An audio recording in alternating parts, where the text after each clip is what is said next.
네, 방금 소개받은 최재봉입니다. 오늘 이렇게 귀한 자리에 초청해 주신 우리 회장님께 감사드리고요. 4차 산업혁명이 오늘의 사실 주제인데 그것에 관한 인사이트를 나누는 귀한 시간이 될 수 있도록 제가 앞으로 1시간 동안 최선을 다해 노력해 보도록 하겠습니다. 오늘 제목은 스마트 신인류 시대 플랫폼과 생태계 구축 전략 이렇게 잡았습니다. 사실 부제가 더 의미가 있어 보이는데요. 4차 산업혁명을 위한 기업의 준비를 어떻게 할 것이냐. 오늘은 이 얘기를 주로 하고자 합니다. 사실 이 강의는 제가 2년 전부터 준비를 해왔고요. 첫 강의를 2014년 7월에 했습니다. 사실 시장이 굉장히 어렵습니다. 이미 경제학자들이 2007년 금융위기 이후에 새로운 경제의 패러다임이 나타나고 있다. 각 국가는 저성장을 하고 그에 따라서 전 세계 소비자들이 저소비의 시대로 접어들었다고 합니다. 그래서 심지어는 그것이 이제는 그것이 새로운 노말이다 이런 얘기들을 이미 하고 있고요. 그렇다 그러면 기업한테는 이것보다 열악한 환경이 없을 것입니다. 이것을 타개하기 위해서 많은 학자들이 또 컨설턴트들이 기업의 경영 환경을 개선하는 여러 가지 노력을 하고 있습니다. 사실 저는 소개해드린 대로 미래 제품을 디자인하는 사람입니다. 그래서 사물 인터넷, 웨어러블 스마트 디바이스 이런 것에 관련된 일을 하고 있고요. 실제 굉장히 실무적인 프로젝트들을 많이 해왔습니다. 그런데 이런 제품들을 기술 위주로 개발하다 보니 시장과의 괴리감이 과거와는 전혀 다르게 나타나는 것이었습니다. 그래서 시장을 먼저 분석하지 않으면 그리고 이 시장에 대해서 대응하는 제품을 만들지 않으면 도대체 성공하기가 어렵겠다. 그래서 먼저 시장을 분석하자. 그렇게 출발을 했습니다. 저는 미래 제품을 디자인하면서 굉장히 독특한 방법을 취해왔는데요. 한 10년 전부터 미래에 진짜 필요한 제품은 사람이 중심이어야 한다. 그래서 제가 기술적인 부분을 담당하고 나머지 융합을 사회학, 심리학, 진화론, 예술, 철학 이런 인간 중심의 학문을 하는 분으로부터 아이디어를 얻고 그분들과 콜라보를 하면서 새로운 제품을 디자인해 왔습니다. 이 똑같은 방법을 시장 분석에도 적용을 했습니다. 즉 기업 관점에서 경제 관점에서 시장을 바라보지 말고 소비자 관점에서 이 시장이 왜 변화했을까를 한번 근본적으로 찾아보자. 그렇게 출발을 했는데요. 시장이 변화하는 것은 소비의 심리가 변화하는 거고 소비의 심리가 변화하는 것은 그 사람들의 생각이 변화하는 거다. 그래서 먼저 사람이 어떻게 해서 생각을 만드는지에 대해서 진화론 하시는 분들한테 좀 여쭤봤습니다. 진화론에 따르면 인간이 생각을 만드는 것은 이 뇌가 일정한 메커니즘을 갖고 있는데 그게 잘 알려진 이론이 밈 이론이라고 합니다. 밈 이론에 따르면 밈이 복제라는 뜻인데요.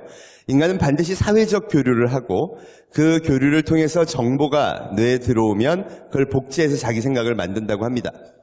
이건 진화의 산물인 인간한테는 필연적인 방법이기 때문에 결국 그것이 변했을 리는 없고 인간은 분명하게 어떤 사회적 변화가 수반되어서 그런 전체 시장의 변화를 가져왔다고 볼 수 있다는 거죠. 그럼 과거 10년 동안 가장 큰 인간의 행동의 변화 그리고 그것으로 인한 사회적 변화는 무엇이었을까? 그게 바로 다보스에서도 언급된 바로 초연결 사회의 시작이라고 할 수 있습니다. 초연결 사회의 물리적인 의미는 인터넷에 연결된 모든 디바이스의 수가 지구상의 인구를 넘어선 시점을 얘기합니다. 그 얘기는 거의 모든 문명에 노출된 거의 모든 사람들이 인터넷이라는 걸 통해서 연결되었을 뿐 아니라 이제는 사물까지 연결되는 시대가 되었다는 것이죠. 같은 해에 따르면 그 시점이 이미 2008년에 시작되었습니다. 인간의 관점에서 보면 그럼 내가 항상 어느 시점에서나 인터넷에 연결된 그 상황은 다름 아닌 바로 이 스마트폰을 보유하면서 시작된 걸로 볼 수 있습니다. 스마트폰은 그럼 얼마나 쓴지 오래됐을까요? 사실 우리나라를 기준으로 본다면 전 세계도 마찬가지지만 2010년이 그 원년이라고 할 수 있습니다. 애플의 아이폰이 우리나라에 2009년에 처음 들어왔고요. 갤럭시 S라는 안드로이드 폰이 2010년에 처음 출시되었습니다. 그러니까 2010년이 되어서야 사람들은 휴대폰에서 벗어나 스마트폰이라는 새로운 세계로 들어가게 된 거죠. 결국 인터넷에 모두 연결된 초연결 사회의 시작은 2010년이 원년이라고 볼 수 있습니다. 우리 불과 6년 동안 이 스마트폰을 사용해 왔는데요. 그게 사실은 제4차 산업혁명을 비롯한 이 모든 변화에 가장 큰 기폭제 역할을 했다. 이렇게 얘기할 수 있습니다. 우선 생각을 만드는 관점에서 한번 볼까요? 인간은 사회적 교류를 통해서 정보를 습득하고 복제한다고 했는데 과거에는 우리가 소위 매스미디어, 대중매체라는 걸 통해서 한 방향으로 이 뉴스가 중요해. 이렇게 정리된 것들을 쭉 같이 공유하게 됩니다. 그럼 그것을 복제하고 소위 말해서 그래서 대중의 생각, 대중의 심리, 대중의 관심사가 공통적으로 형성되었던 것이죠.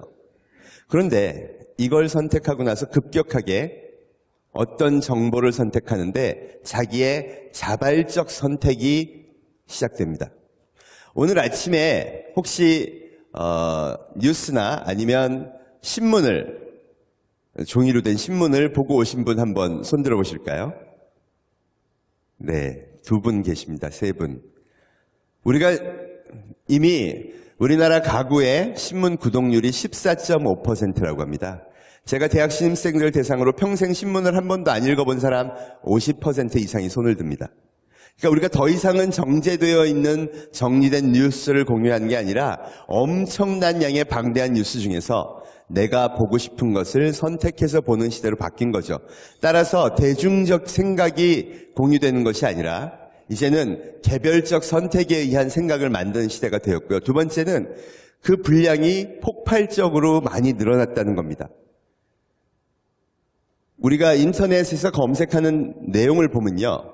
과거에 우리가 스마트폰을 쓰기 이전의 시대에 비해서 스마트폰을 쓴 시대에는 무려 평균 30배의 검색량이 늘었다고 합니다. 그걸 거꾸로 보면 스마트폰을 보게 되니까 계속해서 정보를 많이 검색하게 되고 뇌는 끊임없이 그 정보를 보는 순간 복제함으로써 뇌의 활동량이 물리적으로 폭발적으로 늘었다고 하는 것이죠. 진화론자에 따르면 신체의 일부 기관의 활동량이 폭발적으로 증가하거나 또는 퇴행하는 것을 진화라고 합니다. 결국 우리 뇌는 과거 대비 불과 5년, 6년의 스마트폰 사용 이후에 무려 30배의 활동량 증가가 있었다고 지금 볼 수 있고요. 그렇다고 한다면 이것은 신체 변화로 따지면 거의 5만 년에 걸쳐서 일어나야 될 변화를 빠르게 겪고 있다는 것이죠. 인류학자에 따르면 그래서 이 스마트폰을 사용하는 인류는 완전히 새로운 인류로 바뀌고 있다. 이렇게 정의를 하고 있고 그래서 호모 사피엔스라는 그런 생각하는 사람들이라는 데서 이제 포노 사피엔스, 폰을 쓰는 그런 사람들이라고까지 정의를 하고 있습니다. 결국 불과 6년 동안의 스마트폰 사용으로 인해서 새로운 인류가 태어났다는 것이죠. 이 새로운 인류, 스마트 신인류는 그렇다 그러면 과연 시장을 어떻게 바꾸고 있을까요? 시장, 자본주의가 이제 기본적으로 정착되어 있는 사회에서의 시장은 특별한 특성을 갖습니다. 소비자 관점에서 보면 내가 어떤 물건을 사야겠다. 그럴 때 일정한 패턴을 갖게 되는데요. 그게 뭐냐면 내가 저 물건에 관한 정보를 받는 순간 가장 신뢰할 수 있는 정보를 다 취득하고자 합니다. 중요할수록 더욱 그렇죠. 예를 들어 여러분들 집을 하나 구입할 때 저 집 괜찮네 그러고 바로 사진 않습니다. 그러니까 그것과 관련돼서 이게 집값이 오를 건지 어떨 건지 사회적 현상 모든 현상들을 다 종합해서 내가 신뢰할 수 있는 그 정보를 다 얻은 다음 그걸 구입을 하죠. 이런 패턴은 작은 사소한 물건을 살 때에도 사람들이 대부분 비슷한데요. 과거에는 내 마음속에는 어떤 건 어떤 브랜드가 좋아. IT는 뭐 자동차는 뭐 이렇게 딱 있고 그게 대중매체를 통해서 여러분 새로운 제품이 나왔습니다. 그러면 그거에 의존해서 구매하는 경향이 굉장히 강했습니다. 그런데 지금은 어떻게 됐냐? 불과 6년 동안의 초연결 사회 이후 사람들이 이 스마트폰에 대한 의존도가 너무나 높아졌습니다. 포노사피엔스라고 할 만한 거죠. 한번 정말 그런지 볼까요? 전화번호 10개 이상 외우시는 분 한번 손들어 보실까요? 네. 그리고 아마 전화번호 저장된 거는 전부 100개 이상 되실 겁니다. 그렇죠? 두 번째, 나는 내비 없이 전국 어디든 갈 수 있다. 그렇죠. 내비 앱을 쓴 지도 얼마 안 됐는데요. 몇 분 안 계십니다. 심지어는 고향집 길을 굉장히 잘 알아요. 가는 길 20년을 다녔습니다. 그런데 명절에 갈 때 내비를 키우고 갑니다. 왜 그렇죠? 내가 아는 길보다 얘가 가르쳐주는 길이 더 빨리 갈 거라는 신뢰감이 여기 들어있기 때문이죠. 여러분, 우리는 인터넷을 얼마 사용하지 않았는데도 불구하고 그 사이에 이거에 대한 신뢰도가 우리가 갖고 있는 기억, 우리가 갖고 있는 지식보다 더 높다고 은근히 벌써 깊게 믿고 있는 겁니다. 따라서 어떤 소비를 할 때에도 특히 폰에 대한 의존도가 높은 젊은 층일수록 무슨 물건을 사야겠다 그러면 바로 어떻게 들어가냐? 폰에서 검색을 합니다. 그리고 검색된 결과에 의존해서 선택을 하는데 가장 신뢰할 수 있는 그 검색된 결과를 뭐로 보느냐? 기업의 광고? 아니죠. 또는 어떤 특정 기자가 써준 기사? 아닙니다. 소위 말해서 소비자들이 직접 올린 이 상품에 대한 평가가 그것도 굉장히 많은 분량이 올라오면서 그 상품에 대한 어떤 가치를 매기게 된다는 것입니다. 결국 소비자 스스로가 그 리뷰를 올리고 그게 다시 한번 검색되면서 그 소비에 영향을 미치는, 즉 시장의 진정한 주인이 소비자 스스로가 된 이런 새로운 패턴이 나타나게 되는 겁니다. 혁명적 변화는 주인이 바뀌었을 때를 얘기합니다. 시장의 주인이 바뀌었다는 건 혁명적 변화가 이미 시작됐다는 것이죠. 또 하나는 그럼 SNS에 어떻게 글을 올리냐, 이게 궁금합니다. 사람들이 SNS에 글을 올릴 때는 기존의 오프라인에서의 생활과는 좀 다르다고들 하죠. 작년에 중국에서도 젊은 남녀가 SNS로 사진 주고받고 사귀다가 처음 만났을 때 남자가 너무 실망해서 이 여자를 때렸다고 부속이 됐었죠. 중국에서 그걸로 난리가 났었습니다. 왜 여자를 처음 만났는데 때렸냐 그랬더니 보내준 사진하고 실물이 너무 달라서 화가 났다. 그러면서 우리 스스로는 소셜 네트워크에 얼마나 정직하나 이런 얘기가 나왔습니다. 저는 이게 굉장히 궁금했습니다. 왜 궁금했냐?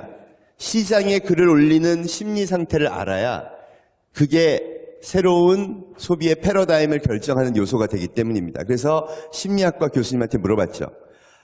그랬더니 답은 의외로 간단했습니다. 인간은 누구나 자기의 날것의 모습이 있는데요. 예를 들어 그게 100개 있다 하면 우리 부모님께 보여주는 모습, 가족한테 보여주는 모습, 직장에서 보여주는 모습은 다 다르다고 합니다.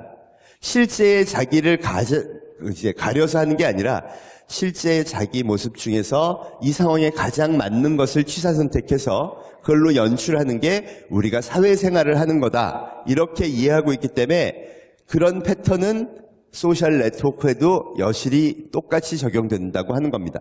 그러니까 결국 내가 가진 모습 중에서 어떤 모습을 보이느냐가 중요한데요. 그것은 바로 이 시대 내가 생각할 때 나한테 걸맞는 이미지를 연출하는 쪽으로 움직인다는 겁니다. 예를 들어 제 또래 분들은 다 점심시간에 한식 좋아합니다. 된장찌개, 김치찌개, 콩비지, 청국장 이런 거 좋아해요. 365일 중에 200끼를 하면 한식을 먹을 텐데요. 그런데 제 또래 홈페이지에 가보면요. 그런 내가 진짜 좋아하는 청국장 이런 건 없습니다. 그렇죠. 왜 없을까요? 그 청국장의 냄새와 이미지로 나를 연출하고 싶진 않은 거죠. 그러니까 가족과 함께 이탈리안 레스토랑에서 우리 가족과 함께 즐거운 하와이에서 이런 것들만 주로 올라와 있습니다. 즉, 이 시대에 내가 불특정 다수한테 노출된다는 걸 가정할 때는 시대의 패러다임에 맞는 모습만 가려서 올리고 싶은 거고요. 그게 계속 검색되면서 소비의 패러다임을 결정합니다. 기업은 수요 조사를 합니다. 여러분 점심 때 뭘 드세요? 그러고 된장찌개, 김치찌개, 청국장 이런 게 많으니까 오케이, 올해는 청국장이야. 그리고 엄청난 R&D를 투입해서 청국장을 개발합니다. 그리고 막 퍼뜨리죠. 대중매체를 통해서. 근데 이 사람들이 대중매체를 안 봐요. 그리고 청국장을 먹어본 사람들이 그럼 확 퍼뜨려줘야 되는데 청국장 기술을 이건 맛은 되게 있네. 그런데 퍼뜨려주진 않는 겁니다. 과거에는 그렇게 기술만 개발하면 시장에서 막 반응을 했는데 소비자가 원하는 그리고 소비자가 확산시키는 패러다임을 이해하지 못하면 그게 확산이 안 되는 시대가 되어버렸다는 것이죠. 이런 스마트 신인류를 정확히 이해해야 시장에 대해서도 우리가 적응을 할 수가 있습니다. 이 사람들은 항상 인터넷에 연결되어 있어야 되고 모든 정보를 빠르게 얻길 바라고요. 또 특징적으로 그 온라인을 통해서 확산을 막 시키는 버릇이 있습니다. 트위터, 페이스북 공유 이런 것들이 다 그런데요. 이게 어느 나라가 가장 강할까요? IT가 발달한 미국이나 대한민국일 거다. 여러분, 그게 아니더라고요. 실제 폰의 의존도가 가장 높은 지역은 중국과 동남아입니다. 우리나라 제조업들이 중국과 동남아 시장을 개척해야 된다고 한다면 여기 인류는 완전히 우리와 다르다는 걸 이해해야 됩니다. 사실 그 인구 중에 50%가요. 새롭게 스마트폰을 샀고 그 전에는 인터넷도 몰랐고 휴대폰도 몰랐던 사람들입니다. 그런 사람들이 이게 가져다준 신세계는 우리처럼 인터넷도 알았고 휴대폰도 10년 써본 사람들이 전화야 통화랑 문자하는 거에다가 카톡 하나 더 들어간 거네. 이렇게 의존하는 것과는 전혀 다른 패턴으로 의존합니다. 너무나 폭발적인 의존도를 보이는 거죠. 따라서 그런 사람들에 대한 이해도가 있어야 이 시장을 공략할 수 있다는 겁니다. 또 하나 이들이 되게 중요시하는 게 뭐냐? 재미입니다. 여러분, 왜 게임 산업이 되게 확 폭발하고 사람들이 끊임없이 재미를 추구하는 시대가 되었냐? 그건 바로 이 스마트폰을 보는 이 행동 때문에 그렇다고 합니다. 저는 굉장히 궁금했어요. 왜? 도대체 그 많은 사람들이 지하철에서 열에 우리나라에서 9명은 가만히 있으면 이거 보고 있습니다. 심지어 둘이 밥 먹으러 가서도 딱 마주 앉아서 앉자마자 이거 봅니다. 그죠? 저는 이게 너무 궁금했어요. 도대체 사람들은 언제 이런 것을 볼까? 여러분, 언제 이걸 보려고 할까요? 여기는 사장님들이라 답이 잘 안 나올 것 같긴 합니다. 저기 한 분 대답해 주셨네요. 심심할 때 봅니다. 왜 사장님들이 그 정답을 모르실까요? 평생을 심심해 본 적이 없으신 겁니다. 사실 심심할 때 사람들이 열어봅니다. 대부분 지하철이나 식당이나 그냥 특별히 뭐가 오지 않았는데도 열어보는 거죠.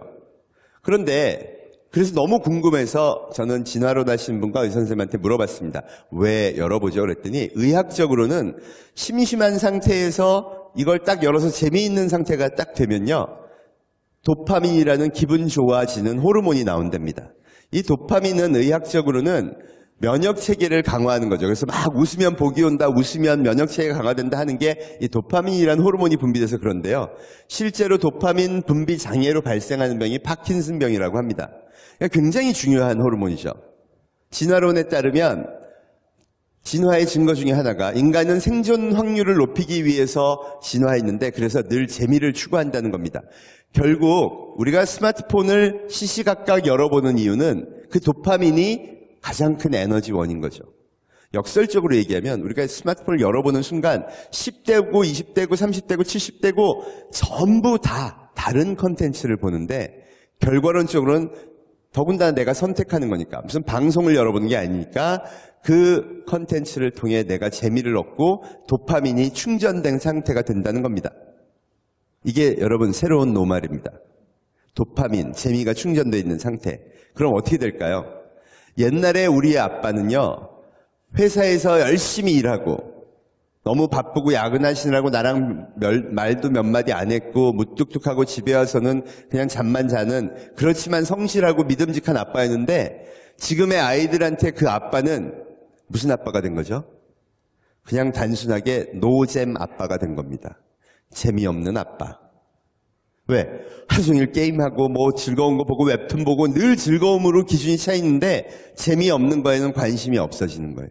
기준이 바뀝니다. 실제로 빅데이터 분석을 해보면요. 새롭게 등장하는 신조어, 새로운 유행어 이런 것 중에 노잼, 꿀잼, 핵노잼, 핵꿀잼 이런 단어가 엄청나게 늘어납니다.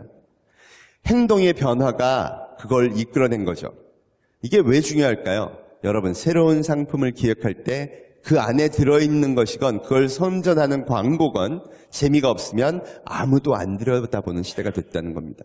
결국 내가 타겟하는 마켓, 20대가 좋아하는 것, 30대가 좋아하는 것, 70대가 재미있어 하는 것을 다 이해해야 그 소비자와 소통할 수 있는 시대가 됐다는 거죠. 재미는 정말 폭발적인 코드라고 볼 수가 있습니다. 이런 인구가 30억 스마트폰 유저가 이미 됐고요. 이 중에 50%인 15억이 벌써 소비하기 전에 검색하고 검색 결과에 의존하고 그 다음 소비를 하고 나면 그것에 대한 의견을 올리거나 함으로써 시장에 실질적으로 개입하는 이런 사람들이 무려 15억 정도가 됐다는 겁니다. 그리고 이들이 기업을 대신해서 이제 진정한 시장의 지배자가 된 겁니다. 사실 제가 2년 전에 이 강의를 처음 해서 삼성그룹 사장단 회의 때 초청을 받아서 처음 얘기했을 때만 해도 정말 혁명적인 변화가 왔을까라고까지는 말씀 못 드렸습니다. 그런데 지금 말씀드리자면 우리는 혁명의 한복판에 와 있다. 고까지 말씀드릴 수가 있을 것 같습니다. 사실 저는 공대 교수라 숫자와 팩트를 좋아합니다. 그래서 제 말대로 정말 소비자가 왕이 되어서 시장을 다 바꿨어? 이걸 숫자로만 확인해 봤습니다. 먼저 스마트폰 메이커들이 이 스마트 신인류에 직접적으로 개입한 사람들이니까 이들 기업들이 세계 1, 2, 3위까지 될 만큼 클 거다. 이렇게 예상할 수 있는데 한번 보겠습니다. 일단 아이폰을 만든 애플, 여기 보시면 시가총액 기준 세계 1위를 굳건히 지킵니다. 드디어 지난주에 1분기 실적 발표하고 나서 13년 만에 처음으로 매출이 줄었다고 발표가 됐죠. 역으로 얘기하면 그동안 13년을 엄청나게 성장한 겁니다. 어느 정도였냐? 작년에 기네스북 기록을 세웁니다. 시가총액으로. 작년 3분기에 830조. 우리나라 코스피 코스닥 다 합하면 1200조입니다. 여러분 아이폰 하나 파는 기업이요. 830조, 3분의 1을 넘었어요. 어쨌든 어마어마합니다. 그것도 불과 10년 만에. 여러분 2004년도 신문기사가 그러니까 지금부터 12년 전이에요. 애플의 경쟁기업이 어디였는지 아세요? 아이리버입니다. 아이리버와 경쟁하던 중견기업, 중소기업이 12년 만에 세계 최고, 그것도 엄청난 기록을 세웁니다. 두 번째는 구글입니다. 구글은 제품은 안 만들지만 스마트폰 OS, 안드로이드라는 것으로 스마트폰 OS의 전체 세계 시장 82.5%를 갖고 있습니다. 애플이 엄청 잘 팔리고 잘 나가는 것 같지만 OS 비중으로는 11%밖에 안 됩니다. 그런 구글이 얘네들은 뭘 파는 게 없으니까 비즈니스 모델이 빈약해. 그래서 시가총액이 왔다 갔다 하다가요. 작년 말에 세계 2위를 완전히 공고히 하고 올해 드디어 2월 달에 애플을 제치고 세계 1위에 비록 3위이지만 올라갑니다. 그때 시가총액 670조. 여러분 근데 황당하게 구글은 뭘 팔죠? 이런 아무것도 안 팝니다. 광고 매출이 전체 매출의 90%예요. 여러분 우리 싸이월드도 경험했고 야후도 경험하면서 아무리 회원을 많이 확보해도 광고만으로는 기업이 비즈니스 규모를 키울 수 없고 결국 망한다 하는 교훈을 IT 버블 때 다 얻었는데요. 예외가 있습니다. 구글, 페이스북, 아마존 다 뭐죠? 모바일 기반, 스마트폰 서비스 기반으로 강화된 기업들만은 살아남았다는 겁니다. 어쨌든 세계 1, 2위를 애플과 구글이 합니다. 그럼 궁금한 게 이제 스마트폰 제조에서 세계 점유율 제일 높은 갤럭시를 만든 삼성전자입니다. 삼성전자는 2010년에도 휴대폰 1위, 반도체 1위, TV 1위였는데 세계 9위입니다. 시가총액. 그러다 갤럭시 S를 만들고 이게 폭발적으로 인기를 얻습니다. 그러면서 2012년, 13년을 보시면 세계 3위, 시가총액 350조가 됩니다. 결국 2012, 13년에 세계 1, 2, 3위 기업은 애플, 구글, 삼성전자가 차지합니다. 예상한 대로 스마트폰 메이커들이 엄청난 성장을 합니다. 우리나라는 제조 관점에서 뭐라 그랬냐면 삼성전자가 IT 분야 3대 축을 완성했다. 반도체, TV 및 가전의 스마트폰까지. 그래서 당분간 이 세계 3위의 기조는 유지할 걸로 보인다. 이렇게 예측을 했어요. 그런데 웬걸 갤럭시 S5, S6 좀 안 좋다 그러니까 주가가 폭락을 시작합니다. 작년 7월 갤럭시 S6 실적 발표 이후에 삼성전자 주가가 얼마였냐? 120조까지 떨어졌습니다. 여러분 시장에서 현금이 230조가 증발했어요. 우리나라 전체 증권시장의 20% 날아간 겁니다. 이 냉정하다는 자본이 왜 갑자기 도망갔을까요?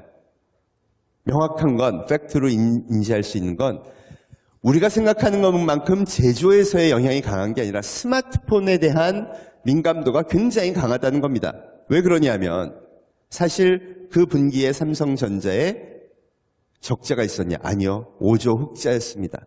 반도체와 TV는 견조한 1위를 유지했다는 거죠. 무려 5조의 흑자를 냈는데도 스마트폰이 안 좋다 그러니까 230조의 시장이 확 도망간 겁니다. 확실한 건 1, 2, 3위를 다투는 건 알겠고 그렇다 그러면 도대체 다른 기업들은 뭘 하는가 전부 스마트폰에 관련돼 있을까 싶어서 제가 2015년 5월 1일 기준으로 1위부터 12기업을 한번 찾아봤습니다. 여기 보니까 마이크로소프트, 구글이 2위를 싸우고 있었고요. 저때 시가총액이 420조 정도 됩니다. 그리고 4위하고 6위에 차이나 모바일하고 버라이즌이 있습니다. 각각 중국과 미국의 SK텔레콤 같은 회사인데요. 역시 스마트폰을 팔 뿐 아니라 거기 사람들이 어떤 앱을 쓰는지를 아는 빅데이터를 갖고 있는 통신의 플랫폼 회사 2개가 들어있고요. 잘 보니까 구글 밑에 페이스북, 알리바바, 텐센트, 구글, 페이스북, 알리바바, 텐센트 전부 뭐죠? 아무것도 안 팔고 광고만 파는 소위 말해서 온라인 플랫폼 회사들만 있더라고요. 이런 10개 중에 4개가, 마이크로소프트까지 하면 5개가, 통신회사까지 하면 7개가 그런 겁니다. 그리고 오라클은 빅데이터 관리해주는 빅데이터 관리회사. 소비자 빅데이터와 스마트폰 관련 회사들만 와르르 다 껴있네요. 거기다가 제조업은 스마트폰 메이커인 2회사만 달랑 10위 안에 들어있습니다. 애플과 삼성전자.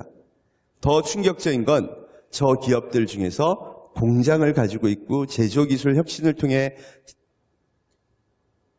제품을 판매하고 있는 회사는 삼성전자가 유일합니다. 역으로 말씀드리자면 삼성전자가 제조기술, 공장을 가진 제조기술을 중심으로 한 혁신에서는 세계 1위에 등극했다는 겁니다. 전 너무 궁금했습니다. 우리는 제조기술만 혁신하고 정말 제품을 잘 만들면 항상 세계 1위가 된다고 믿어왔고 그렇게 전략을 취해왔죠. 우리가 전략을 취한 시점은, 전략을 설정한 시점, 정부나 기업이나 1988년 올림픽 이후일 겁니다. 그래서 1990년에 10개 기업의 리스트를 한번 봤습니다. 아니나 다를까 전부 제조기업, 공장을 가진 기업입니다. 더군다나 10개 중 8개가 일본 기업인데 한번 볼까요? 히다치, 파나소닉, NEC, 소니, 후지츠, 닌텐도, 후지필름, 샤프. 여러분 들어만 봐도 와, 맞아. 우리 젊은 시대에 소비자를 사로잡았던 아주 기가 막힌 기업들이에요. 엄청나게 세련되고 혁신적인 기술로 소비자를 확 사로잡았던 기업들인데 그래서 우리가 1990년에 세계 인류로 가야겠다는 목표를 저 기업들을 벤치마킹해서 세웠는데 이런 다 어디 간 거죠? 확인할 수 있는 팩트는요. 삼성전자를 기준으로 해서 보면요. 이건 지금 IT 기업 리스트이긴 합니다만 삼성전자를 기준으로 해서 보면 우리가 저 일본 기업들을 다 꺾고 세계 1위가 된 겁니다. 여러분 사실 유사일에 처음 있는 일입니다.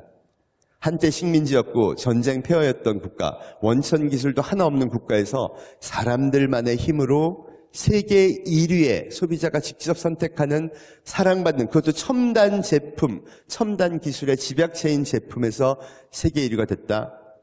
전 세계 인류 역사상 처음 있는 일입니다.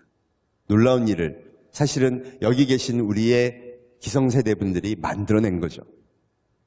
자동차도 마찬가지, 플랜트도 마찬가지 전부 그런 일을 해낸 겁니다. 그러니까 팩트로 보면 놀라운 일이에요. 다만 여기서 멈출 수 없는 건 이제 더 이상 여기가 아니라 목표가 바뀌었다는 겁니다.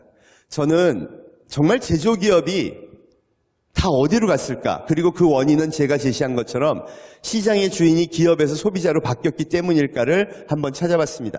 일단 소비자 선택이 중요해졌다고 한다면 이 상품의 순환 속도가 빠른 분야부터 일어날 겁니다. 휴대폰이 가장 빠르죠.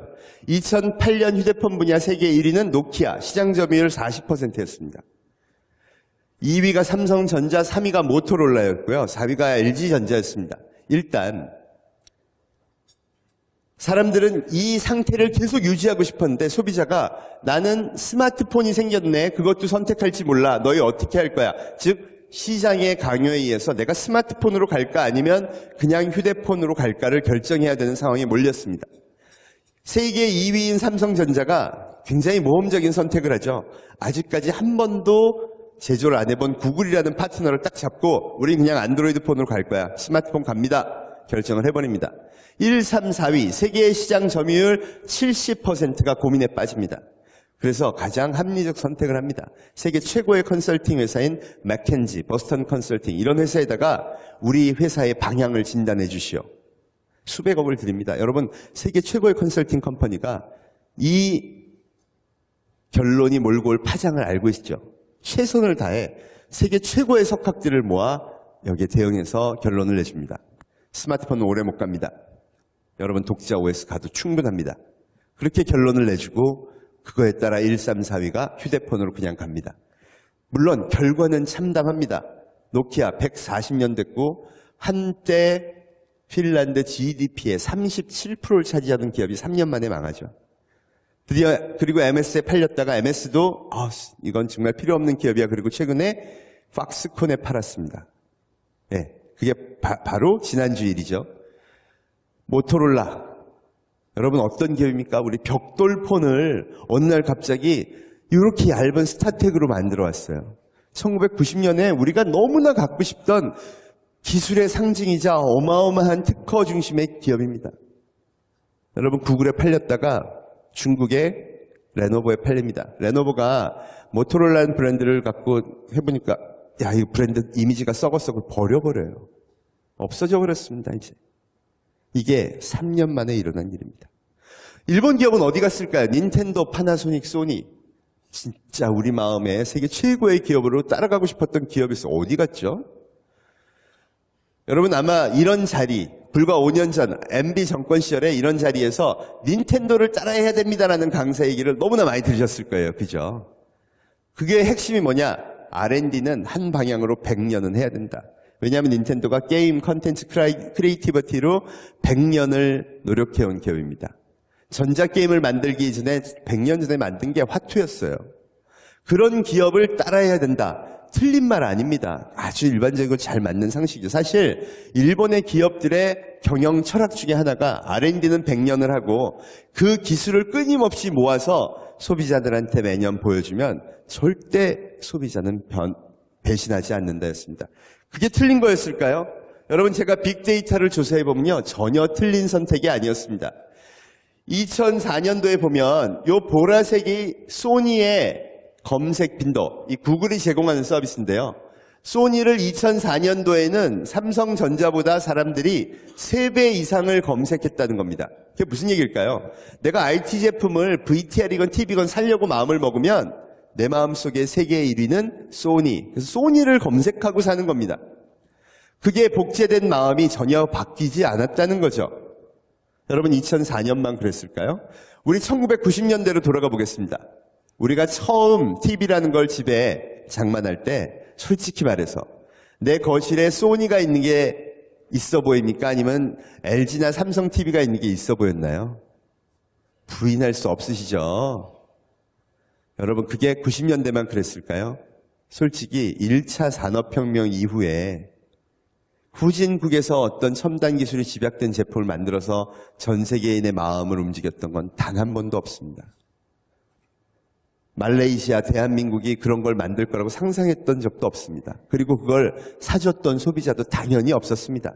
사람들은 1차 산업혁명 이후에 기술의 혁명을 이끌어왔던 모든 국가 그리고 그런 곳에서 만든 기업들이 만들어낸 제품이야말로 우리가 신뢰할 수 있다고 지난 100년간을 믿어온 겁니다. 그러니 세계적인 컨설팅 회사가 그 데이터를 근거로 기업이 기술의 리더십만 있으면 OS 독자로 가도 된다고 판단해 준 거예요. 그런데 정말 놀라운 일이 일어납니다. 2010년을 한번 보십시오. 처음으로 삼성전자가 소니를 뚫고 올라갑니다. 그것도 살짝 뚫고 계속 가는 게 아니고요. 보통 이런 그래프가 나오면 어떻게 되죠? 소니가 같이 올라가고 삼성도 올라가고 다 올라가죠. 이런 그래프는 거의 없습니다. 차이가 있다면 뭐냐? 삼성이 그러면 2010년에 엄청나게 일을 했나? 제가 일부러 그래서 삼성전자 직원들한테 물어봤습니다. 혹시 2010년에 근무하신 분 그랬더니 손을 들더라고요. 그때 혹시 야근을 3배쯤 하셨나요? 그랬더니 야근을 원래도 많이 하기 때문에 3배 못 한답니다. 그럼 기업이 뭘 잘해서 갑자기 소니보다 뭘 잘해서는 아니고 특별하게 보자면 바로 이 스마트폰 갤럭시 S를 출시한 겁니다. 사실 아까 주가가 폭등했다가 폭락하는 것도 이 정도를 보면 이 스마트폰이 굉장히 기여도가 높은 걸로 나타났고요. 똑같은 현상이 나타난 겁니다. 여러분, 스마트폰이 나오니까 사람들이 변한 거예요. 대중매체가 뭐고 다 잊어버리고 여기에 몰입해서 여기에 너무나 의존적인 사람으로 급속하게 변화하고 여기서 나오는 즐거움과 재미와 이거에 따라 불과 5년 사이에 완전히 새로운 인류가 돼버린 겁니다. 그리고 그 즐거움을 즐기다 보니 내 손 안에서 그걸 제공하는 이 갤럭시 S를 만든 삼성이라는 기업이 궁금해져서 이렇게 검색을 막 늘려준 거예요. 여기는 벌써 차이가 엄청나게 납니다. 여러분, 저 3년 만에 변화, 100년 동안 한 번도 안 깨졌던 저 위상 차이가 깨지고 3년 만에 숫자로는 이렇게 됩니다. 삼성전자 시가총액 세계 3위 350조, 소니 시가총액 15조가 됩니다. 세계 100위권 바깥이죠.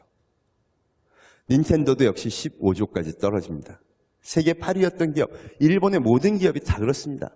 104년 된 샤프가 최근에 또 팍스콘에 팔렸죠. 왜 그럴까요? 기술은 아직도 좋은데. 여러분, 대표적인 게 닌텐도예요. 닌텐도 최근에 IT 매거진에서 이런 얘기를 합니다. 시장에 대한 어떤 트렌드가 전혀 정보가 없는 7살, 8살짜리 아이들한테 닌텐도 게임을 시켜왔더니 아빠, 이렇게 재밌는 게임을 왜 하겠어? 그러면서 애들이 막 떠날 줄을 모르고 한대요. 맞습니다. 그 아이들이 사회생활을 딱 시작하는 순간 닌텐도를 끊어버립니다. 왜 그럴까요? 그게 뉴 트렌드가 아니기 때문이라는 거죠. 아까 제가 말씀드린 표현을 굳이 빌리자면 닌텐도는 끊임없이 청국장 기술을 개발하고 있는 겁니다. 스스로 자발적으로 시장에서 확산시킬 수 없는 그들이 트렌드라고 아닌 거지만 기술은 최고 아닙니까? 그래도 믿어주세요. 그리고 끊임없이 그것을 개발하고 퍼뜨리려고 하는 거예요. 그게 시장과 맞지 않으니까 지금 보시는 것처럼 과거에는 줄 서서 신제품을 사던 이 사람들이 다 사라져버린 겁니다. 결국 시장의 주인이 정말 소비자가 됐다고 볼 수 있다는 거죠. 그러니 소비자가 몰리는 플랫폼들은 또 엄청나게 폭발적으로 성장합니다. 제가 2012년 12월 31일 기준 시가총액을 정리한 건데요. 온라인 쇼핑의 플랫폼, 거기서 이제 플랫폼이라는 건 거기 가서 사람들이 살고 그걸 이용하고 너무너무 재밌어하고 하는 각 분야별 대표 사이트를 의미합니다. 아마존의 시가총액 356조, 그리고 올해 1분기 실적 발표했죠. 어닝 서프라이즈. 아마존 웹 서비스, 클라우드 서비스만 지난 분기 대비 매출이 62%가 늘었습니다. 우리나라 유통업계의 평균 올해 성장률 역성장 안 하면 다행이라고 합니다. 이 아마존이 얼마나 폭발적인지를 보여주는 거죠. 중국의 3대 인터넷 플랫폼 바이두, 텐센트, 알리바바 벌써 2개는 삼성전자보다 높습니다. 처음에 알리바바가 미국 시장에 상장을 했을 때 저거 얼마 못 갈 거야라고 우리 다 예측했었죠. 오히려 더 견고하게 중국 유통의 핵심 기업으로 살아남으면서 이제는 알리바바가 더 이상 이렇게 큰 변화 없이 저 위치를 유지하고 있습니다. 테슬라, 여러분 제조업 기준에서 보면 테슬라 형편없는 기업이에요. 솔직히 말씀드리면. 왜? 창업일에 지금까지 계속 적자였을 뿐 아니라 지금까지 생산한 차의 총 대수가 10만 7천 대에 불과합니다. 현대기아가 매년 800만 대 이상을 만들어 팔고 있는데요. 신뢰성? 소비자 저거 구입한 것 더군다나 6만 불 이상의 슈퍼카들로만 팔았어요. 그럼에도 불구하고 소비자 평가에서 평균 이하입니다. 이유가 뭘까요? 엔지니어가 얼마 없는 거예요. 소프트웨어를 중심으로만 하니까. 그리고 전기차 기반 기술이 확립되려면 상당히 오랜 기간 동안에 엔지니어의 숙련이 필요합니다. 일반적으로는 그게 30년이 걸린다고 하는데 그게 초기 상태니까 당연히 어렵겠죠. 근데 제가 왜 이 기업을 했을까요? 여러분들 마음속에도 이미 미래의 전기차는 테슬라 이렇게 들어있죠. 그걸 반영해 준 숫자가 35조입니다. 현대차의 시가총액 32조입니다. 이게 온라인 플랫폼들 그리고 사람들을 끌어모으는 것들의 위력이라는 거죠. 택시 한 대 없는, 그래서 우리나라에서는 불법으로 규정되기까지 한 우버가 시가총액 75조. 제가 2년 전 이 강의 처음 할 때 시가총액 15조였습니다. 최근에 우버가 기가 막힌 딜을 합니다. 메르세데스 벤츠하고 10만 대 차량 인도 일괄 구매 계약을 합니다. 우버 드라이버한테 딱 적합한 옵션들 다 넣어줘. 이렇게 해갖고요. 불법으로 규정된 도시에 이제 내가 오프라인으로 서비스를 들어가겠다는 거죠. 에어비앤비도 30조, 세계 3대 호텔 체인하고 가격이 똑같습니다. 여러분, 호텔보다 쟤들이 왜 무서울까요? 호텔은 매번 그냥 호텔의 이름으로 예약이 들어오면 좋고 아니면 좋고 소비자 선택만 기다립니다. 에어비앤비는 하루에 200만 명이 들어와서 계속 쓰고 있어요.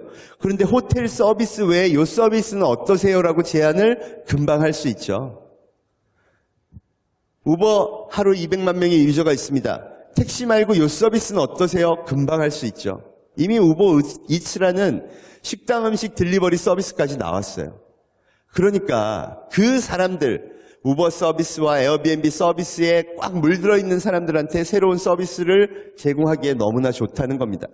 이게 무서운 힘이라는 거죠. 카톡과 네이버, 코스닥 2위와 코스피 10위를 견조하게 유지합니다. 네이버도 올해 1분기 어닝 서프라이즈 했죠. 이제 이익 1조의 시대로 접어들었다고 합니다. 아무것도 안 파는데 쟤들은 뭐지? 소비자가 몰려있다는 그 플랫폼의 위력이 그렇다는 겁니다. 혹시 카톡 택시 타보신 분이요? 예, 제가 젊은 애들한테 물어보면 카톡이 없이 택시를 어떻게 탑니까? 이럴 정도예요. 편리하니까 타게 됩니다. 저도 해보니까 편리하더라고요. 만약에 우리가 불법으로 규제해서 망정이지 카톡이 우버처럼 택시 서비스하고 했다 그러면 거기서 5%의 이익을 가질 수 있었다고 한다면 지금의 시가총액에 당연히 2배가 됐을 겁니다.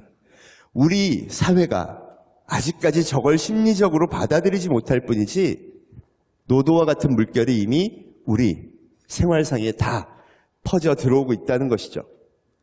소비자가 얼마나 재미를 좋아하냐, 시장에서 소비의 시장을 일으키냐. 세계 1위의 게임 앱이 클래시 오브 클랜이라는 게임입니다. 요 게임인데요. 요게 핀란드의 벤처인 슈퍼셀이 만든 게임입니다. 저 기업이 돈을 많이 벌었을 것이다. 그러면서 사람들이 되게 궁금했어요. 드디어 올해 1분기에 작년도 영업실적에 관한 재무제표가 발표됐습니다. 매출 2조 8천억, 영업이익 1조 2천억, 직원 180명. 이게 슈퍼셀의 성적표였습니다.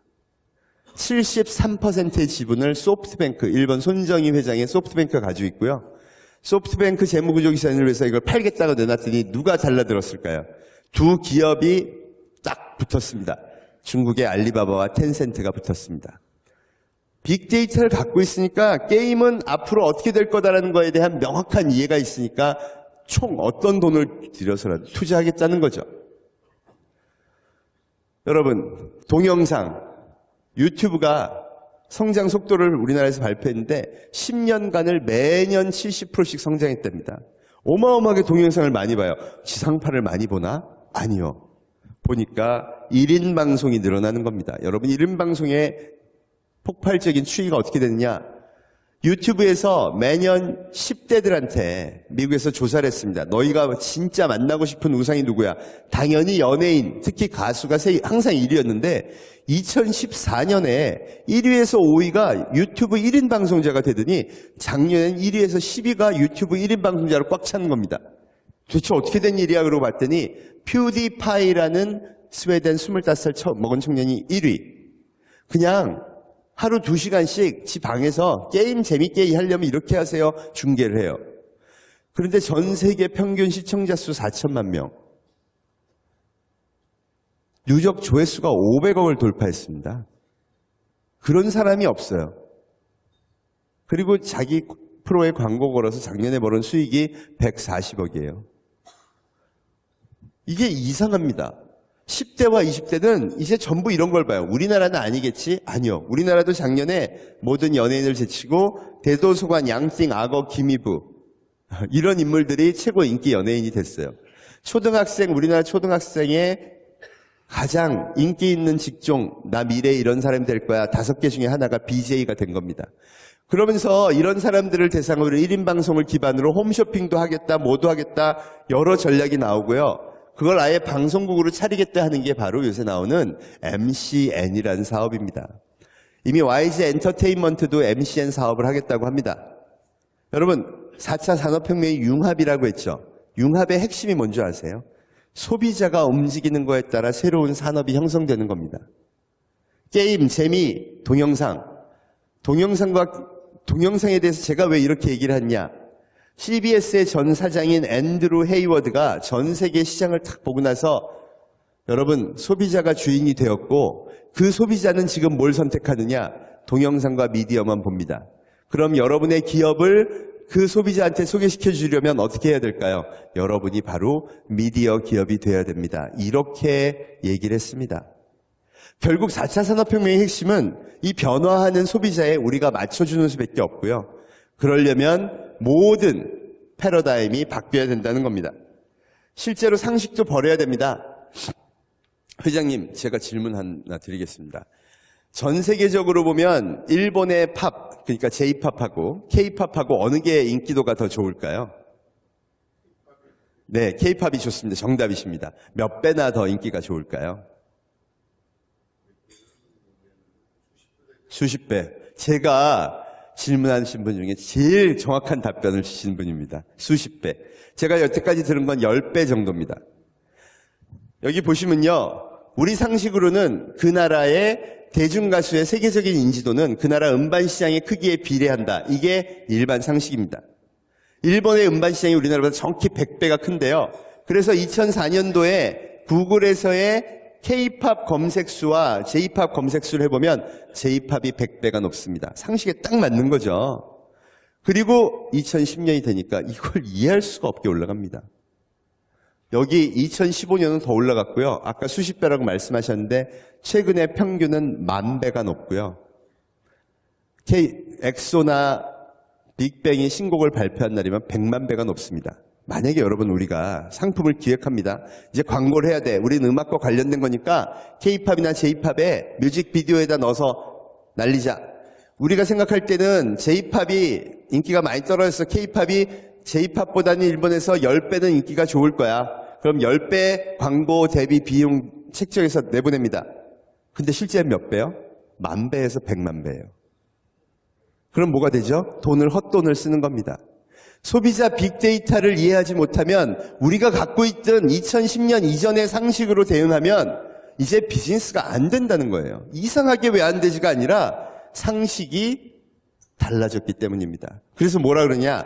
이제 상식을 버려라. 소비자에 대한 상식은 버리고 뭘 봐야 되냐? 빅데이터를 보라고 하는 겁니다. 그래서 이제 빅데이터 시대가 왔다고 하는 거죠. 실제 별에서 온 그대라는 프로를 보면 와, 이해가 갑니다. 별에서 온 그대, 저게 엄청나게 폭발적인 인기가 중국에서 있었는데 우리는 그냥 또 드라마 하나 히트 쳤지 정도로 압니다. 제가 SBS 사장단 초청으로 가서 강의를 할 기회가, 임원진한테 강의를 할 기회가 있었는데요. 임원진한테 강의를 하면서 제가 별그대 덕분에 중국에서 엄청나게 치킨을 많이 팔았다고 들었습니다. 부회장님이 그러시더라고요. 최 교수님, 치킨은 장난이고요. 진짜 글로벌 기업들이 놀란 데가 엄청 많습니다. 대표적으로 입생로랑. 전지현 립스틱이라고 기억나시죠? 그거를 입생로랑에서 했는데 월 2,000개 팔리던 게 중국에서 1억 개를 팔렸답니다. 저는 그 숫자에 깜짝 놀라서 그걸 제대로 한번 분석을 해보자 했어요. 그래서 사장님 어떻게 아셨어요? 그랬더니 입생로랑이 1억 개를 팔린 이 이상한 현상을 전 세계적으로 한 번도 겪어보지 못했잖아요. 너무 놀라서 이게 어디 때문이냐 그랬더니 별그대 때문이다 그래서 사장님한테 땡큐콜을 한 거예요. 여러분, 별그대가 어떤 드라마냐? 역대 SBS가 가장 배 아파했던 드라마입니다. 왜? 이거 판권 5억 원에 그냥 넘겼어요. 이유가 있습니다. 저건 중국에서 TV 방영 금지 프로그램입니다. 이유가 뭐냐? 주인공이 외계인이라서 그렇습니다. 중국에서는 외계인, 좀비, 괴물 이런 거 나오는 영화는 TV에서 무조건 방영 금지예요. 그러니까 어차피 TV에 못 보는 거니까 판권을 싸게 사간 거예요. 그럼 어디서 방송을 했을까요? 아이치라는 중국 인터넷 전용 TV 텐센트에서 운영하는 겁니다. 거기서 방송을 했습니다. 자, 여기 아프리카 TV 같은 거죠. 우리나라로 치면. 거기 가서 드라마 혹시라도 나 매일 거기 가서 드라마 본다 하시는 분 없으시죠? 아프리카 TV가 뭐냐 하시는 분들도 많으실 겁니다. 중국이 우리랑 얼마나 다른지 이제 보여드리는 겁니다. 별그대를 TV에서 한 번도 안 봤는데 왜 중국에서 그렇게 히트쳤냐? 인터넷 TV라는 아이치에 들어와서 별그대를 로그인해서 정확하게 본 공식 카운팅 수가 37억입니다. 그걸 불법 다운로드 받아서 퍼뜨린 것까지 하면 약 200억 회 조회가 일어난 걸로 보고 있습니다. 그럼 21편 드라마니까 평균 편당 9억 명이 본 거예요. 중국에서 눈 뜨고 있는 사람은 다 본 거라고 해도 과언이 아닐 겁니다. 여러분, 그리고 놀라운 건 바로 이를 주목해야 되는 건 1억 개를 팔았다는 숫자입니다. 여기 보시면 이 TV에도 나오지 않은 전지현을 자기들이 찾아가서 보고 있다가 립스틱을 주인공이 바르면 그냥 봤으면 됐지 저거 이쁘다 그러고 살려고 검색을 해요. 옛날엔 검색을 못하니까 모르는 겁니다. 그러니까 안 팔리죠. PPL을 해도 그 확산의 방법이 다릅니다. 검색어가 졸지에 1위가 되고 중국 사람 모든 사람들이 전지현 립스틱이 뭐야 관심을 갖고 모두 다 검색에 들어가는 거죠. 그리고는 이제 찾았습니다. 아, 입생 로랑 립스틱이네. 그리고 중국에 있는 화장품 가게로 갑니다. 화장품 가게 주인, 1990년대 우리나라 소비 수준에다가 내륙에 있는 지방이면 화장품 가게 수준이 어떨지 알죠. TV에도 나오지 않는 주인공을 화장품 가게 주인이 그 사람이 쓴 립스틱을 어떻게 압니까? 팔래야 팔 수가 없는 거예요. 근데 어떻게 알죠? 초연결 사회니까 검색해서 아는 겁니다. 아, 입생로랑. 그리고는 삽시간에 그 검색수가 올라가면서 엄청나게 확산되고 전국적인 열풍이 부는 겁니다. 그 카피하고 확산하고 사람들이 거기에 댓글을 다는 속도가 폭발적으로 올라가는 거죠. 그걸 누가 보고 있었을까요? 입생로랑이 보고 있는 겁니다. 검색수의 증가에 따라 물량을 확보하고요. 그리고 전 공장, OEM 공장, 협력 공장을 다 통틀어서 지금 생산하고 있는 립스틱 전부 중단하고 전부 전지현 립스틱 한 컬러로 깔어. 그렇게 하고 그 브랜드로 다 퍼부어서 1억 개를 소화해서 파는 겁니다. 여러분, 역으로 우리나라 중소기업이 만약에 그걸 PPL을 해서 히트를 쳤다. 어떻게 됐을까요? 모니터링 안 할 겁니다. 당연히. 그리고 오더 나오면 그때 하지. 오더가 옵니다. 오유 이렇게 많이 줘? 에이 근데 이러다가 나보고 재고하느라고. 돈 안 넣어주면 안 할 거야. 근데 오더가 계속 들어옵니다. 아씨 이거 어디까지 해야 되지? 그렇다고 다 하긴 어려우니까 오케이 인력 구해서 3교대 풀 가동합니다. 무려 10만 개를 팔아요. 그리고 인터뷰하고 난리가 납니다. 다음번에는 한류의 영향이 무섭다 그러고요. 다음번에는 뭐 또 한류 하면 되겠지. 그 다음 드라마 히트 안 해요. 폭삭 망합니다. 여러분 10만 개를 판 기업과 1억 개를 판 기업 그리고 1억 개를 팔면서 소비자가 어느 지역에서 그게 민감도가 높고 그 확산되는 검색의 수에 따라서 물량을 어느 정도 탄력적으로 확보해야 되는지 그리고 앞으로는 이런 대응에 대비해서 혹시 소비자 검색도 빈도가 올라갈 때 즉각적으로 플렉서블하게 스마트하게 제조를 유연성 있게 바꿔줄 수 있는지 이런 걸 고민하는 기업과 그냥 예전처럼 오더 들어오면 팔지 뭐 하는 기업의 미래 어느 기업의 미래가 더 높게 여러분 보이십니까? 4차 산업혁명이 바로 여기서 시작된 겁니다. 여러분 소비자가 움직이는 빅데이터를 보고 있으면 상식과는 너무 다른 행보가 많아요. 과거에는 PPL에서 폭발했다 그래도 10만 개 아니 5만 개 팔리면 많이 팔리는 거예요. 지금은 양상이 달라진 겁니다. 왜? 우리한 상상이 안 돼요. 어떻게 37억 명이 인터넷에 와서 외국 드라마를 볼 수 있습니까? 말도 안 되는 거예요. 그런데 그 말도 안 되는 것부터 출발점이 시작돼서 심지어는 검색수를 통해서 1억 개까지 팔 수가 있다. 그럼 이제 입생로랑 어떻게 할까요? 이 다음 상품은 뭐지? 다른 사실 전지현이 입생로랑의 립스틱 말고 다른 것도 여러 개를 했습니다. 그것이 전 세계에서 아시아인에게 영향을 미치는 걸 면밀히 분석하고 그 데이터를 바탕으로 다음 상품을 기획을 합니다. 그거의 트렌드를 보고 중국도 각 성이 인구가 우리나라 하나 국가보다 많죠. 그 성마다 트렌드가 다 다르대요. 그거를 다 면밀히 분석해서 고객 맞춤형 서비스로 진화해 갑니다. 그게 최근에 말하는 큐레이션 서비스. 그걸 지금 제일 잘하고 있는 데가 미국의 아마존과 넷플릭스라는 영화 제공 회사입니다. 컨텐츠 제공 회사죠.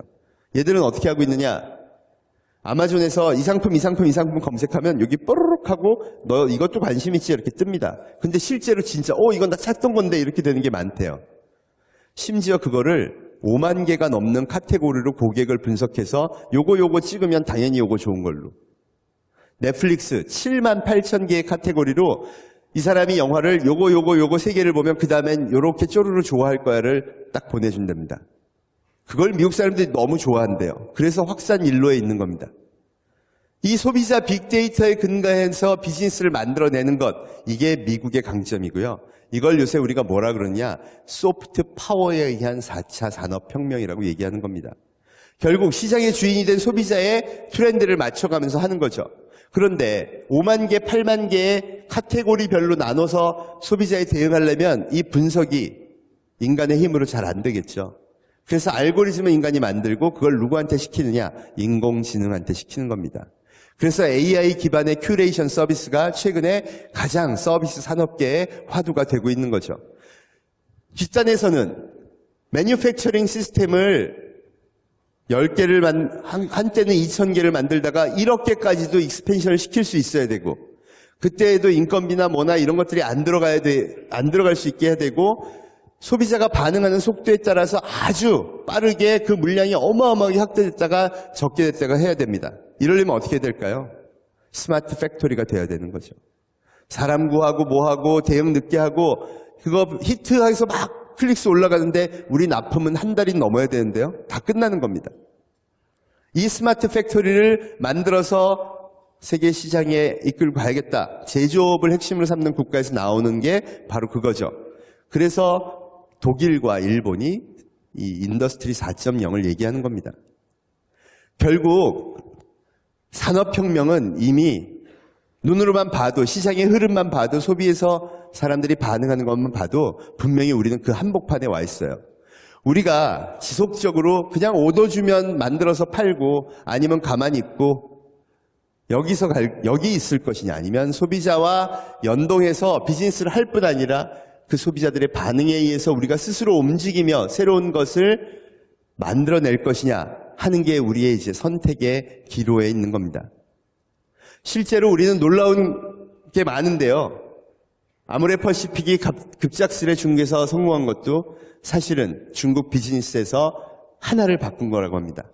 성인배 회장님에 따르면 우리가 처음에 진출했을 땐 한류가 인기가 너무 높으니까 한국 방식을 사람들이 다 좋아하는구나. 영업 방식도 전부 한국식으로 했대요. 소비자 불만이 폭증한다는 겁니다. 5년 후에 1997년에 다시 재정비를 하면서 전부 중국 사람들로 영업 총괄들을 다 바꿨습니다. 그 사람들이 뭐라 할까요? 중국 사람들이 좋아하는 빅데이터를 모으고 그들의 원하는 방식에 맞춰서 전부 영업 체계를 바꿔준 겁니다. 그랬더니 한국에 대한 컨텐츠, 드라마 그리고 한국 사람들의 생활 방식에 대한 매력은 여전히 살아있고 한류에 대한 매력이 여전히 살아있는 데다가 내 방식의 소비를 맞춰주니까 사람들이 뜨겁게 반응해서 연매출 5조를 돌파하게 된 계기가 되었다는 겁니다. 우리 문화, 내가 갖고 있는 게 중요한 게 아니고요. 중국 사람들이 우리를 좋아하는 부분과 그들이 지키고 싶어하는 부분을 정확히 면밀하게 이해해야 된다는 겁니다. 그걸 우리의 상식으로 자꾸 판단하지 말고 빅데이터로 보자 하는 것이 지금의 메이저 트렌드라는 거죠. 여러분 인터넷 산업에서 1차, 2차, 3차의 물결, 제3의 물결이 일고 있다는 얘기가 나옵니다. 엘빈 토플러가 말한 제3의 물결로 전 세계가 정보화 혁명을 일으켰다고 하는데요. 인터넷 산업에도 똑같이 그런 얘기가 나오는데 첫 번째 웨이브는 구글이나 네이버처럼 포탈로 사람을 모으고 인터넷의 활용도를 높인 데 기여한 거고요. 두 번째는 아주 캐주얼한 가벼운 앱들의 사용이 확산된 걸 말한답니다. 그러면서 사람들이 되게 앱에 의존적이 됐죠. 예를 들어 내비를 쓰게 되고 물건을 사도 거기 가서 사기도 하고 택시도 그걸로 타고 여러 가지 이런 현상들이 일어났습니다. 그게 잠시 주춤했다가 세 번째 웨이브가 온다고 합니다. 그게 뭐냐? 모든 일상에서의 온라인 플랫폼이 확산되는 겁니다. 그건 뭘 의미하나요? 기존의 산업 체계를 완전히 깨트리는 겁니다.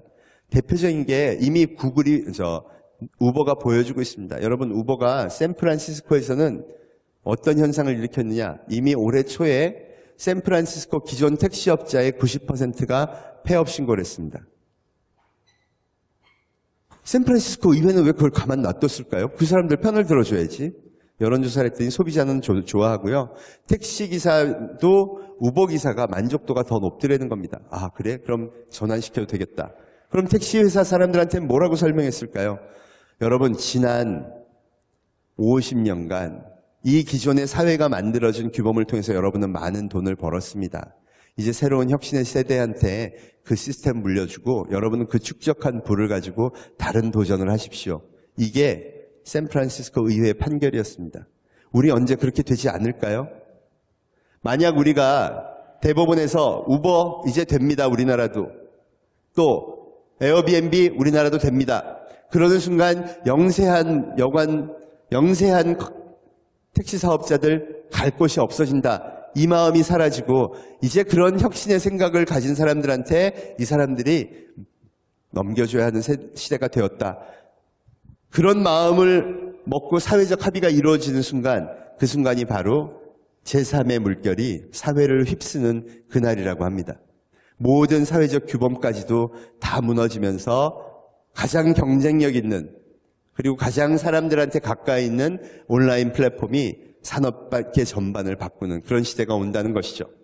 결국 기업이 생존하려면 사람들의 자발적 선택을 이끌어내야 되는 그런 시대로 깊이 들어왔습니다. 사실 저도 굉장히 궁금합니다. 과연 어떤 기술을 바탕으로 이렇게 사람들을 끌어들이고 있는 걸까? 글로벌 기업들의 전략은요, 이슈 메이킹과 서비스 디테일, 그리고 반드시 스마트폰 기반입니다. 인터넷도 이미 구시대가 돼버린 거죠. 대표적으로 보여준 게 구글입니다. 사실 오늘 제일 얘기하고 싶었던 게 아마 여러분들도 궁금한 게 알파고인데요. 구글의 전략은요, 구글 글래스부터 알파고까지 명확합니다. 제가 두 가지를 말씀드렸는데 하나는 이슈를 만드는 거고요. 이슈 메이킹을 하면 와 하고 사람들이 우글우글 여기 관심을 갖고 모여듭니다. 그 사람들이 왔을 때 그냥 그것만 보고 가는 게 아니라 오 여기 이런 서비스가 있었어 그리고 매료되게 만들어야 돼요. 그게 제가 말하는 서비스 디테일입니다. 구글 글라스가 처음 등장했을 때 사람들 난리가 났죠. 팔지도 않고 제조업 입장에서 보면 실패한 거라 그러는데 난리가 났었습니다. 아무튼 그럼 뭐가 달라졌을까요? 구글은 그때 팔고 싶은 게 있었어요. 클라우드 서비스, 크롬 브라우저라는 거, 새로운 브라우저에 기반한 지메일, 연락처 공유, 그 다음에 그걸 전부 안드로이드 모든 폰에 쓸 수 있게 해줬죠. 굉장히 편리합니다. 저도 지메일 쓰는데요. 여러분 그 당시에 그걸 만들어놨는데 사람들이 지메일로 안 오는 거예요. 왜? 내가 늘 하던 게 너무 편하니까 안 넘어가는 겁니다. 안 되겠다. 이슈 메이킹 하자. 구글 글라스를 꺼냅니다. 여러 가지를 했는데 그중에 터진 게 구글 글라스죠. 그리고 구글 글라스가 폭발하면서 사람들이 들어와서 와 구글이 ICT 융합의 새로운 미래네. 그리고 지메일을 써보고 야 이거 되게 편해. 특히 모바일에 기가 막혀. 사용자가 확산됩니다. 결과는 시가총액 130조에서 1년 만에 400조로 늘어납니다. 두 번째, 구글이 제일 팔고 싶은, 우리는 OS 회사인데 어디다 OS를 깔면 제일 좋을까? 아무리 생각해봐도 제일 비싸고 많이 팔 수 있는 게 바로 자동차입니다. 그래서 구글 오토라는 거 만들었는데 차들이, 회사가 아무도 안 움직여요. 이슈 메이킹 하자. 그게 무인 자동차입니다. 여러분, 우리나라 제조업 다 알지만 어떤 기업이 앞으로 15년 후에 사업화할 수 있는 것을 투자해서 지금부터 갑니까? 당연히 거짓말이에요. 그런데 합니다. 대신 돈을 조금씩만 들이죠. 그리고 이슈만 끊임없이 만들어요. 그랬더니 모든 사람이 구글이 우리 미래의 무인 자동차는 구글이다 이렇게 인식합니다. 그럼 카 메이저들이 구글 오토를 무시할 수 없게 되는 거죠. 그래서 400조에서 시가총액 600조가 되면서 세계 2위를 굳힌 겁니다.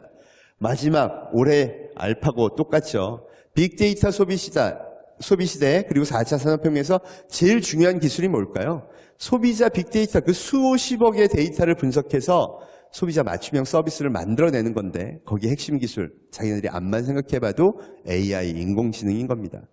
어떻게 하면 구글의 AI를 정말 믿게 할까? 그 프로젝트가 바로 이슈 메이킹이 알파고였던 겁니다. 그리고 디테일에서는 오픈 엔디드 프로블럼, 뭐 병원 문제, 무슨 문제 이런 거는 이슈도 안 될 뿐 아니라 풀 자신도 없어요. 기술이 안 됩니다. 그래? 그러면 룰이 정해져 있는 바둑으로 가자. 그것만 해도 사람들을 놀래킬 수 있다. 그리고 알파고를 프로젝트를 만드는 거죠. 그래서 결국 이뤄냅니다. 구글의 AI는 무슨 일이 있어도 믿을 수 있다는 신뢰감을 만들어내고요. 3주 만에 시가총액을 58조를 올립니다. 결국 이런 모든 것을 봤을 때 시장의 변화는 확실하고요. 우리가 결국 해야 되는 건 이 시장에 맞는 사업의 기획의 프로세스를 익혀야 됩니다. 첫째, 여러분 빅데이터를 보셔야 됩니다. 아까 보십시오. 그냥 제조하는 것과 소비자의 검색수가 올라가는 것을 다 보면서 판단하는 것, 이거 되게 중요합니다. 그리고 우리 스스로도 소비자가 직접 찾아올 수 있는 기업이 돼야 돼요. 홈페이지에 갔더니 따분한 얘기만 들어있다. 이러시면 안 됩니다. 이제 서로 소통하는 그런 걸 만들어야 되고요. 우리 기술이 있으면 그것이 소비자와 소통하려면 스토리로 잘 묶어줘야 됩니다. 그리고 거기에 미디어를 입히고 내가 원하는 타겟 마켓별로의 아주 브로드한 각도에서 지상파면 지상파, 아니면 케이블 TV, 아니면 홈쇼핑에 심지어는 1인 방송에 이르기까지 다 그 폭을 넓혀줘야 됩니다. 그리고 내가 작지만 한 분야에서 플랫폼이 되기 위한 노력을 해야 되죠. 플랫폼은 어떻게 될까요? 여러분 시마노라는 그 일본의 자전거 기어 만드는 유명한 중소기업이 있습니다. 매출이 3배 늘었어요. 이유가 뭐냐? 거기 가면 재미있는 부품들을 많이 개발해서 팔아요. 무슨 블루투스로 조종하는 무선 변속기, 배터리로 구동하는 자전거 변속기, 이런 것들을 막 시제품으로 만들었다가 사람들이 우르르 주문하면 만들어 팔고 하는 겁니다. 아무리 작은 분야에서도요. 오히려 인터넷으로 초연결로 다 연결되어 있기 때문에 그 분야의 플랫폼이 되는 한 미래가 있다는 겁니다. 우리가 그 노력을 지금부터 해야 됩니다. 여러분, 제가 마지막으로 드리고 싶은 말씀, 기술에 앞서는 건 사람들의 마음을 끄는 겁니다. 아까 청국장 기술 보셨죠? 닌텐도 보셨죠? 우리가 어느 기술에 너무 심취하다 보면 사람을 잃어버립니다. 사람이 지금 좋아하는 것, 그럼 그 사람이 좋아하는 걸 어떻게 찾을까요? 문화와 감성입니다. 근데 진짜 어려운 이유가 뭘까요? 이게 변합니다. 변덕스러운 소비자가 시장의 주인이 됐다는 게 우리한테 가장 큰 부담이에요. 결국 우리가 할 수 있는 건 늘 그거에 유연하게 대처할 수 있는 그런 소비자 지향적인 문화와 감성을 갖추고 있어야 됩니다. 여러분의 회사에 기술만 있다면 이제 이것을 갖추고 소비자가 원하는 걸 끌어낼 수 있어야 되는 시대가 된 겁니다. DJI의 드론이 우리는 불가능하다고 한다는 드론 매출 1조를 어떻게 이뤘을까요? 여러분, DJI의 CEO 프랭크 왕은요, 드론의 기술은 비행이 아니라 영상이다라고 본 겁니다. 실제로 그리고 사람들이 거기에 뜨겁게 열광을 하고 반응을 했죠. 그래서 1조 매출을 달성할 수 있었던 거예요. 드론 시장 점유율 70%, 그것도 중국의 기업, 비행 기술 경험 하나도 없는 벤처가. 이게 우리에게 가능성을 보여주는 겁니다. 여러분, 대한민국은 엄청난 가능성을 갖고 있습니다. 저는 제일 크게 보는 게 뭐냐. 왜 알파고의 배경이 대한민국이 됐을까요? 구글은 세계 최고의 빅데이터를 갖고 있습니다. 그런 핵폭탄급의 이슈를 터뜨렸을 때 가장 효과가 큰 진앙지가 어딜까? 다 분석하고 대한민국을 선택한 겁니다. 문화나 감성, K-팝이 폭발하는 것, 중국에서 30억, 200억 클릭을 이끌어낸 드라마를 만들어낼 수 있는 감성, 그리고 사람들끼리 배려하고 서비스 디테일을 만들어낸 뿐 아니라 세계 최초로 하드웨어에서는 세계 1위의 제조기업으로 올라간 우리의 능력, 이게 정말 잘 융합되고 그게 전 세계 소비자를 분야별로 사로잡을 수만 있다면 우리는 정말 아까 회장님 말씀하신 대로 4차 산업혁명 시대에 주역이 될 충분한 역량을 갖고 있다고 저는 생각을 합니다. 그거의 핵심은 뭘까요? 왜 그건 우리가 잘할까요? 그건 바로 우리가 갖고 있는 디테일에 대한 집착 때문입니다. 기술 때문에 집착해 오셨죠? 세계 최고가 될 거야. 그렇게 막 만들어 오셨죠? 그게 만들어낸 게 뭐냐? 아주 미묘한 차이라고 합니다. 예술 용어로 뒷상이라는 사람이 인간은 예술과 그냥 일상을 구별하는 미묘한 차이가 있는데 그걸 앵프라맹스라고 합니다. 여러분 만약 아까 드론을 만드는데 DJI가 야 드론이라는 게 비행기인데 뜨다 보면 흔들릴 수도 있지. 그 정도 흔들리면 괜찮아 라고 하는 것과 아니야 인간을 위해서라면 정말 헐리우드 영화 감독이 매료될 만큼 완벽해야 돼 라고 하는 집착과 그 차이가 별거 아니지만 사람들이 완전히 구분해낼 수 있는 앵프라맹스, 미묘한 차이를 만든다는 겁니다. 우리는 그런 기적을 만들어 온 사람들이고요. 그게 하드웨어에서 제조업에서 이뤘다면 서비스업과 또 새로운 문화융합산업 여러 가지 분야에서 엄청난 포텐셜을 갖고 있다고 저는 믿고 있습니다. 사실 여러분들이 이 지금의 3차 산업혁명 시대 막바지에 대한민국을 세계 주역으로 만든 바로 그 주인공들이신데요. 그것이 제4차 산업혁명을 여는 이 시대에서도 큰 힘을 발휘하고 또 우리 후손들이 세계로 뻗어나가는 기회를 부여하는데 큰 밑거름을 깔아주실 거라고 생각합니다.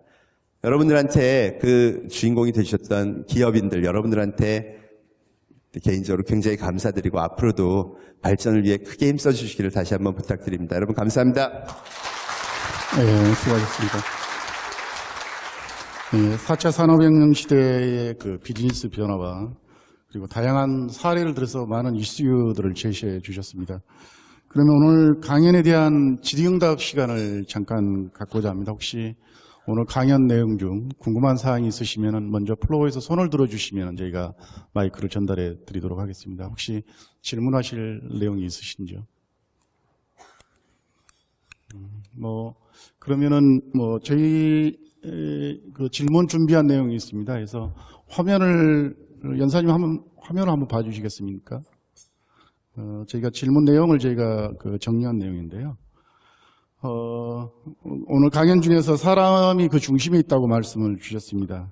그렇지만 이제 많은 전문가들은 새로운 일자리가 창출될 것으로 이렇게 전망은 하고 있습니다만은 또 한편으로는 이러한 그 노동과 노동력에 대한 변화와 위기도 우려하는 측면이 있습니다. 그래서 앞으로 우리는 어떻게 이것을 준비하고 대응해야 되는지에 대한 질문이 되겠습니다. 네, 맞습니다. AI가 등장하면서 우리가 지금 기존의 직업을 갖고 있던 것들이 많이 줄어들 것은 확실하게 보이는데요.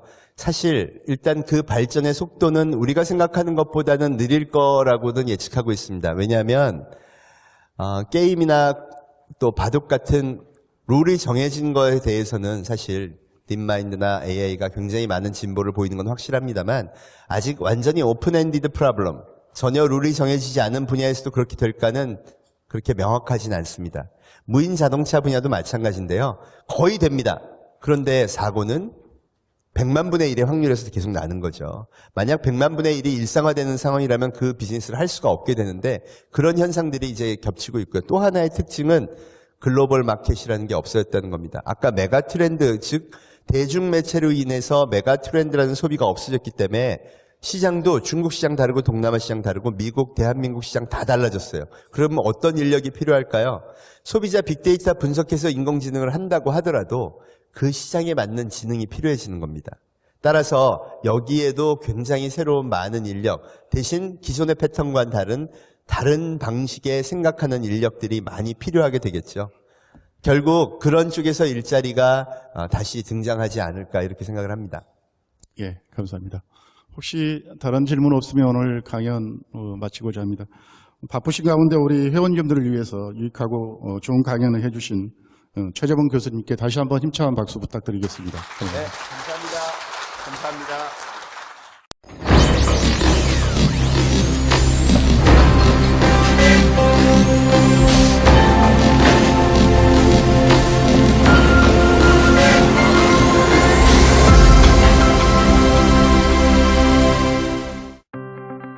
급변하는 사회와 함께 문화도 다양하게 변화되고 있습니다.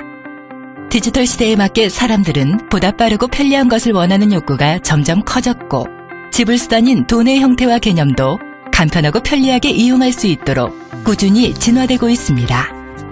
지불수단으로 사용되어 왔던 돈, 즉 화폐는 조금씩 그 유통량이 줄어들면서 이제 사람들의 지갑 속에는 현금보다는 그것을 대체할 수 있는 신용카드나 체크카드 또는 사이버머니와 같은 새로운 형태의 화폐를 소지하는 경우가 많아진 것입니다. 이는 보다 간편하고 편리한 지불수단을 선호하게 된 것이며 그 가치 또한 빠르게 변화되고 있는 것입니다. 그렇게 변화된 화폐는 비트코인이라는 새로운 개념의 화폐를 만들어냈고 그것을 시작으로 디지털 가상화폐의 시대의 개막을 알리게 되었습니다. 최근에는 비트코인뿐만 아니라 많은 가상화폐가 탄생되면서 전 세계적으로 가상화폐를 이용하려는 사용자의 수는 날로 증가하고 있고 그 유통량도 끊임없이 늘어나고 있는 추세입니다. 이러한 가상화폐는 우리가 지갑 속에 넣고 다녔던 동전이나 지폐처럼 그 실체가 있는 것이 아니지만 전 세계적으로 사용되고 그 가치가 상승되고 있는 주된 요인은 기존 화폐에는 볼 수 없었던 여러 가지의 장점들 때문입니다. 기존의 화폐는 국가 간의 이체가 쉽지 않고 이체 수수료 또한 비싸서 그 부담을 고스란히 이용자들이 떠안아야 하는 단점이 있었지만 가상화폐는 이체 수수료나 거래 수수료 등의 비용을 대폭 절감할 수 있습니다.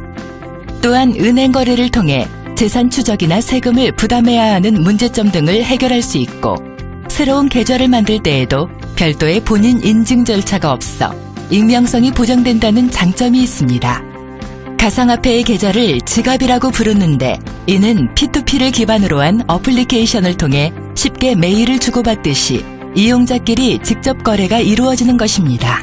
스마트폰이나 컴퓨터 등 이 지갑을 사용할 수 있는 곳에서 계좌를 만들 수 있고 한 사람이 여러 개의 지갑을 만들 수도 있습니다. 가상화폐는 화폐를 발행하는 기관이 따로 없고 오직 채굴이라는 방식을 통해 발행됩니다. 그렇기 때문에 가상화폐를 만들고 거래하고 사용하는 사람 모두가 이 화폐의 발행주가 되는 것입니다. 한마디로 가상화폐의 사용자에 의해 유통되고 생산되는 것입니다. 최근 여러 나라에서는 가상화폐의 이용을 합법적으로 추진하고 있습니다. 독일 재무부는 비트코인을 공식 화폐로 인정했고 미국에서는 각 주에 따라 라이센스를 부여하고 미국 연방정부에서 허가한 거래소를 운영해 합법적으로 거래가 이루어지고 있습니다. 또한 중국에서는 개인 간의 거래를 인정하는 형태로 합법화하였고 영국 정부는 가상화폐를 런던 중심으로 발전할 수 있는 정책까지 펼치고 있습니다. 이처럼 가상화폐의 가치가 날로 상승되고 있는 것은 전 세계적으로 코인 사업이 수익 창출에 기여하는 부분이 크다는 것을 인식한 것이며 투자의 가치를 인정한 것입니다. 쇼핑몰과 휴대폰 요금 결제 그리고 멤버십 전용 사이트를 통해 높은 품질의 서비스를 제공받을 수 있습니다. 또한 코인의 결제 시스템을 연동해 가맹점 확대를 추진하고 있으며 보험, 명품관, 오프라인 매장 등 다양한 채널로 이용이 가능할 수 있도록 최적의 시스템을 갖추게 될 것입니다. 해가 거듭될수록 가상화폐의 사용자가 많아지고 그 가치도 꾸준히 상승되고 있으며 투자의 가치 또한 높아지고 있습니다. 선진국에서는 가상전자화폐를 금융의 한 부분으로 인정하고 있기 때문에 지금이야말로 좋은 가상화폐를 구입해야 할 시기인 것입니다. 따라서 안전하고 가치 있는 투자를 위해서는 공인된 최적의 시스템을 갖춘 가상화폐를 구입해야 하는 것입니다. 코인은 빠르게 변화하고 있는 불확실한 시대에 대비하기 위해서 이익을 창출해내는 새로운 재테크의 수단이 될 것입니다. 전자 가상화폐 시대를 새롭게 이끌어갈 코인은 세계 표준화폐의 기준이 되고 수많은 가상화폐의 중심에 서서 가상화폐의 혁명적인 역할을 담당할 것입니다.